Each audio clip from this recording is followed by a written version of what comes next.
What's up, you guys? This is your boy Miguel giving you your daily dose of radiation. In today's video, we're going to cover what's the most common equipment in the X-ray room that gets broken. So to give you context, I've been an X-ray tech for 4 years, been doing night shift, work a lot of OT, baby. So I do dabble in day shifts. So that being said, both even when I was a student, I've paid attention. Most places you're gonna work with, unless the joint is like brand new, you're gonna have older equipment, and they'll have the pre-loving.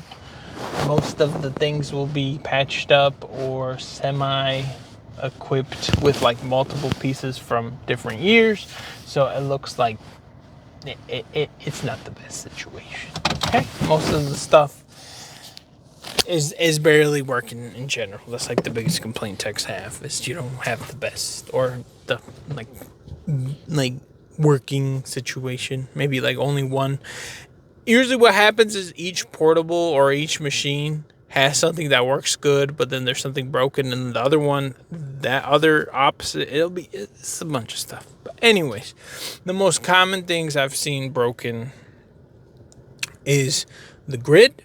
When you pull it out, like this is like for the main like X-ray, like the grid cassette, like you'll pull it out, the little thing that I guess the knob and stuff, that will sometimes get broken.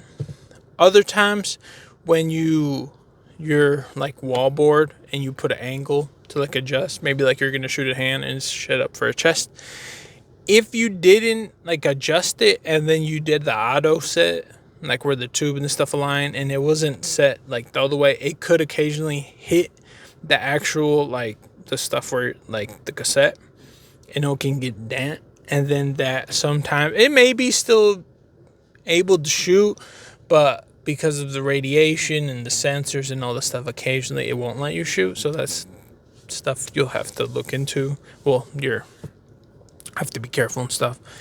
What else? Sometimes if you be shooting heavy patients on your X-ray table, it could break. It will make a noise, and depending if they're leaning too much towards one side, part of the bolts and stuff will kind of get janky.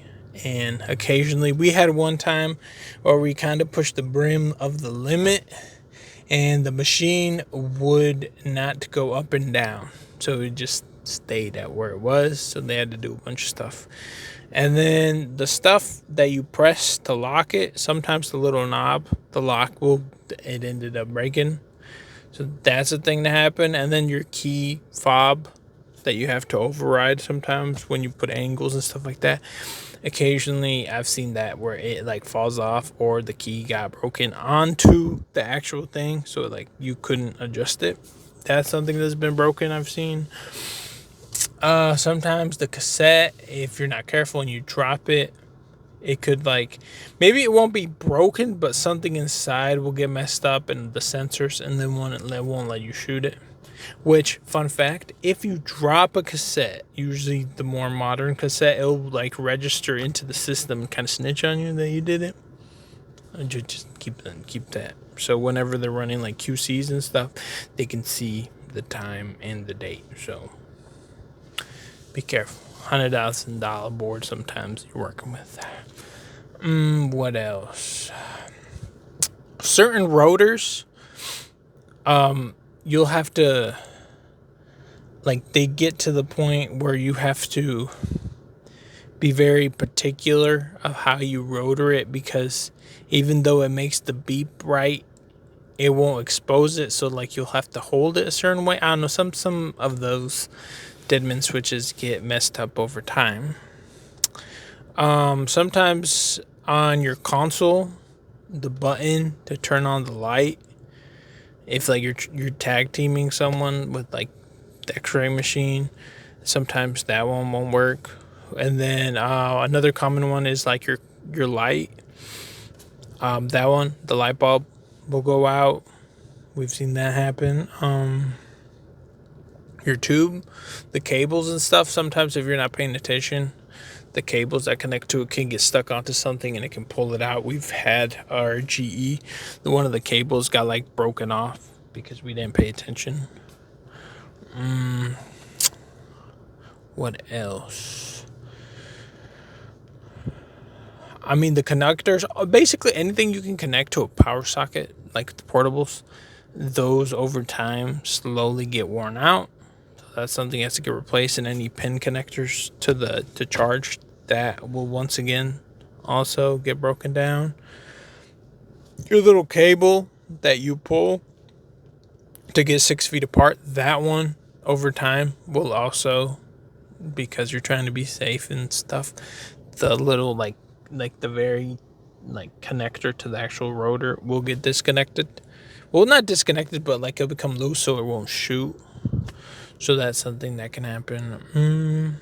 Occasionally, the stuff when you're post-processing on your computer, like over time, the cables and stuff could get loose or can get adjusted. I mean, some of it you just had to switch out the batteries, like for the mouse or other stuff, but that really doesn't happen that much. Sometimes stuff gets jammed, so like you have to like click it a certain way so it doesn't get jammed.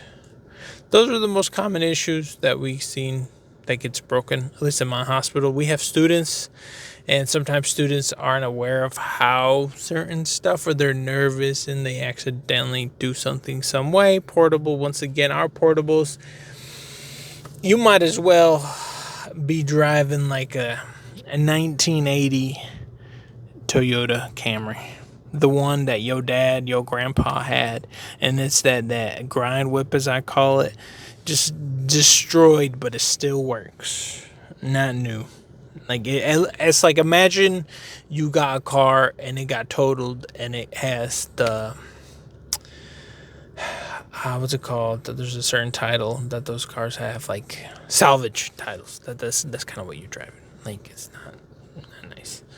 But yeah, it's been your boy Miguel. See you on the next one.